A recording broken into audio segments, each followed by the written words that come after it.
Hey guys, welcome back to another week of the Cybersecurity Unfiltered podcast. It is our post-Halloween week. Not sure how much candy Matt had or has left over, considering the tribe that he's got at his house. But what's going on? I'll be honest. I'm glad the handlebars are gone. Honestly, well, they served their purpose, and then I trimmed that. Let this start coming in again. Yeah, it was really annoying. I'm looking forward to not having leftovers on my face after I take a bite of anything. I mean, you horrified your daughter, dude. She was terrified. It was amazing. Yeah. Two of them, actually. That's true. I actually had a friend that always had a full beard, and one day he actually shaved it, ran around to the front door, and his kids had never seen him without a beard. And like, who is this guy? That's amazing. Boy. Yeah, my kids are not fans. I was amused, though. That's a way to get tased. Like, shock somebody or get punched or kicked or whatever, you know. But anyway, Chris, what's happening in the world of Land Rover these days? Gift that keeps on giving. No way. Won't go away. The story just won't go away. No. Well, they're not giving cars. I passed by and like they legitimately don't have a huge lot or full lot. Like, hey, if you work there though and you got all your stuff stolen, guess what? You get multiple years of identity theft and credit monitoring. Congratulations! Yeah, win the lotto, baby. Let's go. All right. The UK's Information Commissioner's Office, the ICO, is continuing its formal investigation, guys. I don't know what they're continuing. They kind of admitted it, so I guess they're just trying to see what the total impact is. Production levels, 30 to 35% of normal levels.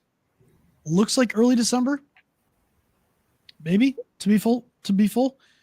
The government intervention in giving loans out has kind of stabilized the most critical suppliers.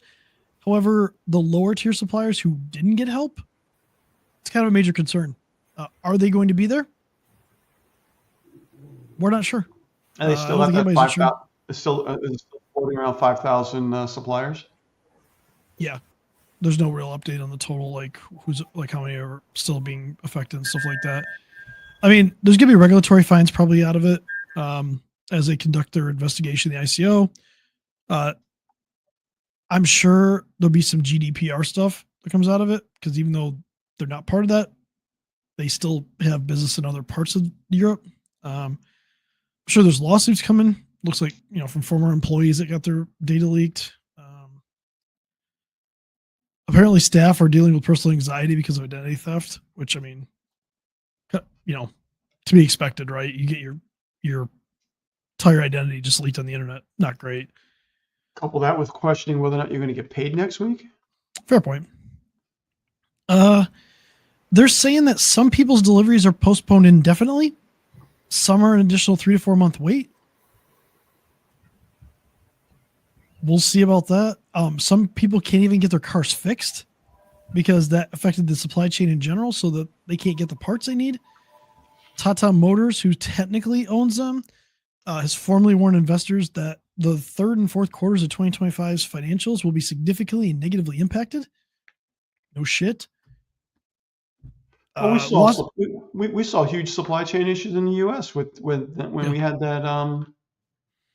What was that? That was that software data breach where people couldn't find their parts. Oh, I'm trying to remember. There's been so many; they're all mush now. JLR, not JLR. No, CDK. CDK. It was CDK last year. Yeah, it was CDK last year. They're saying that right now revenue lost is 2.2 billion pounds, but that's not even That's not the complete picture, right? The cost of recovery, they didn't have cyber insurance. So the cost of recovery, supplier support, it sounds like they are trying to help suppliers. Data breach management, they're not going to have any profits. There will be no profits. And actually, they're probably going to go negative for 2 quarters, at least. It looks like Moody's and S&P, they've placed their debt on negative watch. So they're downgrading their debt. I mean... Nobody's getting bonuses this year, huh? That's going to be the gift that keeps on giving for years. Oh, yeah. Yeah. But think about this. This is something that manufacturing, especially in auto, has relied on for a long time. Just in time, right? Mhm. It's hyper efficient until it's not. Yeah. Now, just in time manufacturing model kind of looks like a vulnerability because a single system failure in this case halted the entire company. Yeah. Nothing left So- on the shelves. Nothing in the Yes. stock room. There was no resiliency to it. So now you're sitting here, you got to reevaluate the strategy as a business and saying, okay, is this really the way we want to go? Yes, it's efficient. Yes, it saves us money. But when this happened, holy shit. Now this is like, did it really save us money? Mhm. Because they had no resiliency to anything. So, Of course, there's also a factor of how much could they keep going without more. I mean, that's true. I don't know how much they'd keep in stock. I mean, if it wasn't just in time, and then you've got warehouse space, and It's more expensive for sure. Yeah. It's more expensive. But I guess this was expensive. I mean, when are we really going to know the total cost of this? 6 months Never. from now, maybe because Never. they're going to report it to their investors. Well, I mean, we talk about downstream, but I mean, Yeah. you know, we're cybersecurity and we're involved with IT support. Think about you got a supplier under Jaguar, there's someone serving them. They're not getting helped. Yep. So there's, I mean, it's just trickles downstream constantly. There was a liquor vendor that was hit last year, or I think it was last year. Now that's a sin. Yeah, Don't mess with my alcohol. And you're in Pennsylvania. That's all the state. it was Stoli. It was Stoli. Yeah. They had to file for bankruptcy. The Stoli group did because when they had a ransom attack, they missed financial projections that had to be given to the banks, and the banks called their debt, called their loans. So Mhm. you look at that situation. Now you look at Jaguar Land Rover, and they're going to get their debt downgraded. How easy is it going to be for them to take on debt to grow? They're going to be high risk. They're going to be high risk, so it's going to be more expensive. What's the long-term ramifications of that in the business? So this is something else. This stuff keeps bringing up more and more. And everybody I've talked to here, they don't even know what was going on. Unless you listen to this podcast, of course, then you know, because we've been doing this for a little bit. But I don't know if you anyone just- else that's rambled about Jaguar for 4 weeks straight, but I find it super interesting because it's a big one. It's just not as common here. It's hurting man. over there. Hey man, I do the boring, so you don't have to. But I talk to a lot of people, and they don't know it's even happening. So when you tell them the story, they're like, "Whoa!" And it's like, that could happen here, right? And what happens if it happens here? Pick an industry. Pick an industry that's highly vertical, or pick an industry that has just in time, and have something like this happen at the top. It could happen here. Absolutely. So nobody's absolved from that. This is something that's going to happen eventually. Don't want to say that, but statistics are not on our side right now. No, and banks are being much more cautious and risk averse. You mentioned Stoli and getting loans and growing. I mean, you really can't quantify that kind of thing. And now the NCSC in the UK is getting involved. You may see mandatory regulations for cybersecurity on the auto industry there. It's not a bad thing. No. Well, when it happens there, guess what comes next, guys? Comes here. Mm-hmm. So get your crap in order. We're- Get your house we're in gonna- order. Not we're crap. Sorry. I wouldn't say a bad word. I already did so twice. So get your shit in order. I'll say it. So yeah, that's a JLR update for the week. Really positive update, uplifting if I will. But Yeah, we kind of rambled on. no, there's a lot to learn here, and I think people need to really take this seriously. Look at it, look at your business, compare it. You don't do automotive, that's fine. What do? Could you have the same problem? So, but we have another story. This one's a little interesting. First of all, it involves elephant insurance. Did anybody know there was an elephant insurance before this? Elephant insurance company. I've got car insurance. I've got house insurance. I don't have elephant insurance. Yeah. I I'm don't know. gonna start donkey insurance now because donkeys are cool, but whatever. I like donkeys. Oh, I see what you did there. Yeah. So, I actually do like. Hold on. All that aside, I really do like donkeys. Donkeys are cool. They're so entertaining. They're really good pets. So Anyway. they're asses. Is that why you like them? You like being an ass? Sorry, I didn't say that. Word. There's Okay. another meaning for that too, but that's a different story. We'll leave that alone. Carry on. Yeah. So elephant insurance. So in 2022, they had a problem. Their quoting system apparently allowed people to put in some information and get back other people's driver's licenses. You can imagine how that went. Oops. 2.7 million people, in fact. So 2 of them found their information on the dark web. Their driver's licenses. Okay, so that automatically increases their risk of identity theft. They claimed emotional distress. Well, a court in 2023 threw out the ruling saying that they couldn't sue. And they filed an appeal. Let me say, in 2023, the plaintiffs lacked standing to sue as they had not shown a concrete injury because their information was on the dark web. In 2025, in October, just a couple weeks ago, the Fourth Circuit Court of Appeals in Virginia reversed that decision, and they're allowing the case to proceed for the 2 plaintiffs whose driver's licenses were publicly posted online. Oh crap! So they just changed. Has changed. They've changed the game. Mm-hmm.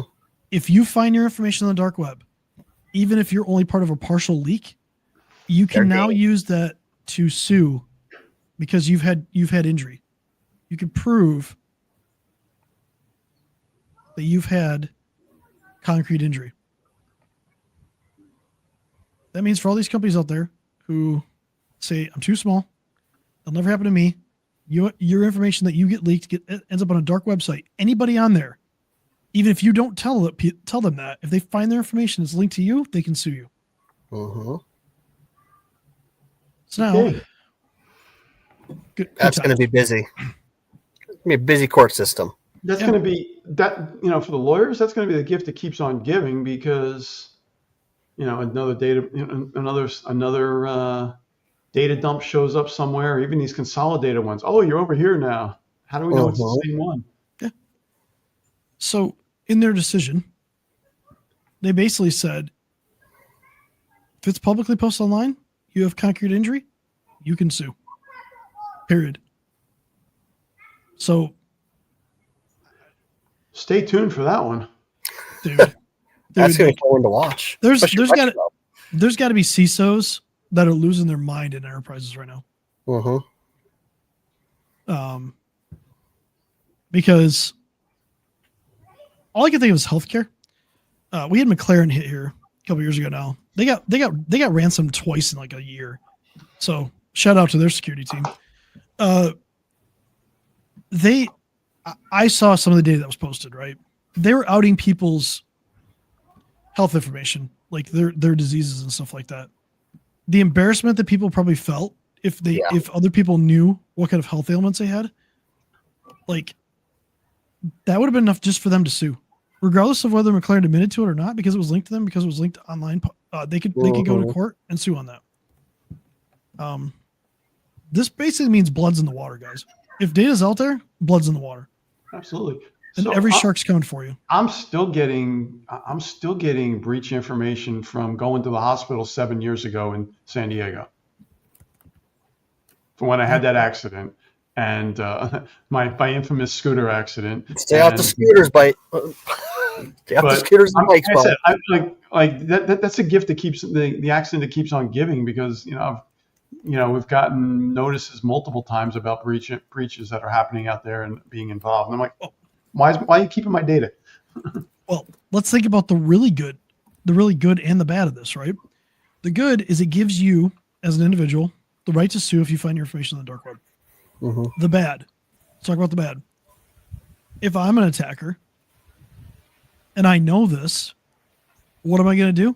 I'm going to go to them and say, I'm going to publish all of it. I'm not going to publish a sample of it. I'm going to publish every bit of this. And you know what I'm going to do? I'm going to make sure people find this. It's a new vector or a new pain for what they're already doing. It's a new extortion method. Yep. More so than it's been before. So now it's just another way to extort people. So if you don't pay us, we're going to publish this and we're going to make sure people see this so they sue you. What if they go further? What if they call the people, send them the link to their information? Well, Chris, last weekend it already happened at UPenn. The bad guys got into the donor data and emailed everybody that they found. Yeah.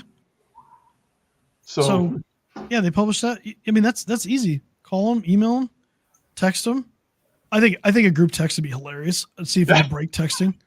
Hey, I just group texted 15,000 people. Wait, what? Anyway, it's getting late. Let's move on here. Well, this is the reality we're up against. So, also, I don't know where I was going with that. I kind of drew a blank. It happens sometimes.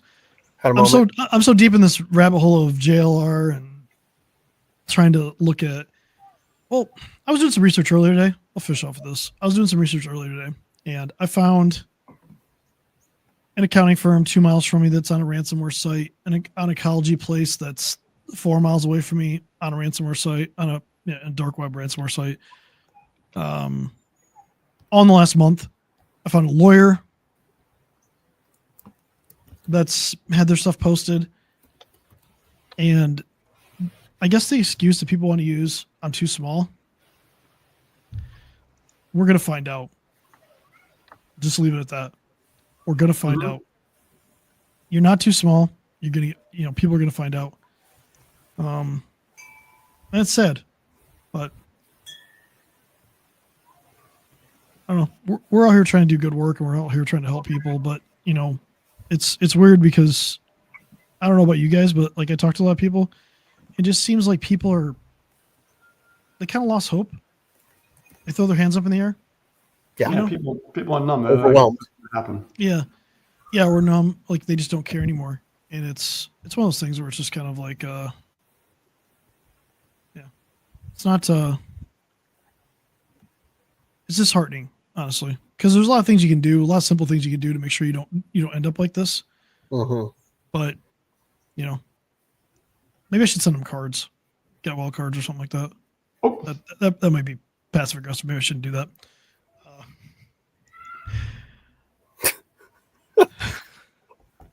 Hey. Anyway, if we can't laugh at something, we gotta we have problems in our hands. So you're sending Christmas cards to all the breach victims, all the companies that have been breached. Yeah, it'll be. I'll end with this. This is gonna get me canceled, guys. I'm getting canceled on this one. I'll send them a letter that says "Sorry for your loss," but it'll say data in front of it, and then a thing of cookies. Is that too passive aggressive? Maybe. But no, seriously, we're trying to help people. We're joking about it right now because you kind of have to joke about this stuff. It's really sad. A lot of these businesses are being destroyed. It's stuff people can take care of. Like you can properly plan to de-risk your company. You just have to make the choice to take the action. So make the choice, take the action, reach out to somebody, reach out to one of us, reach out to somebody. If it's not one of us, reach out to somebody that's an expert and make sure you're doing the right things. And that's my serious note for the day. All right. See you next week. See you next week.